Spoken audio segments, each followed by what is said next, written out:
Hi, my name's Sam and I'm a health and wellbeing coach. So a little bit of background about me. I've been a qualified personal trainer since 2008 and worked in the health and leisure industry pretty much ever since, in various different roles. And when I got pregnant with my third child, rather unexpectedly, it gave me the opportunity to do a little bit of soul searching as to what I wanted to do with the time off that I was inevitably going to have. So I decided to use that time to retrain to something that's always been quite close to my heart, and I embarked on the journey of retraining as a counsellor. I'm still quite early on in that journey. I've done my first qualification. I've got 3 more years left to do.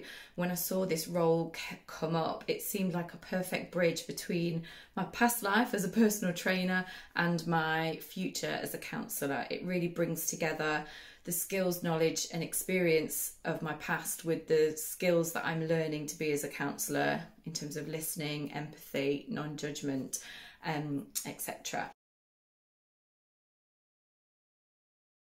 So the reason that I wanted to work in the healthcare industry, it sounds really cliche, but I want to help people, and that's the truth. I've always been really passionate about people and individuals and trying to find out what makes them tick and what works for them to get the best out of them.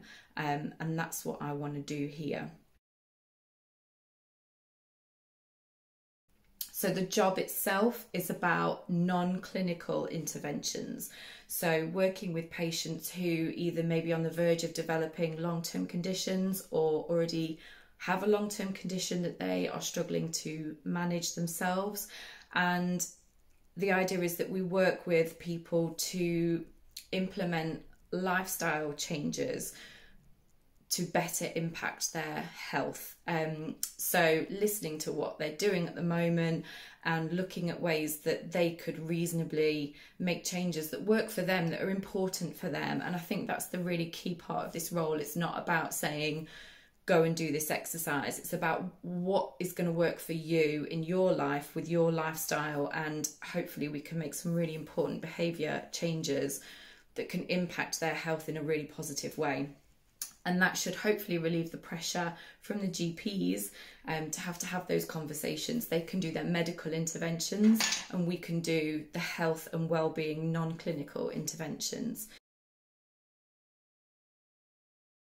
In the current global pandemic, it's been an interesting start to the job, but it's all we've known. And I think what would be really interesting to find out is once the vaccine takes effect, how the job evolves when we're able to see people face to face again. And I'm really excited for that.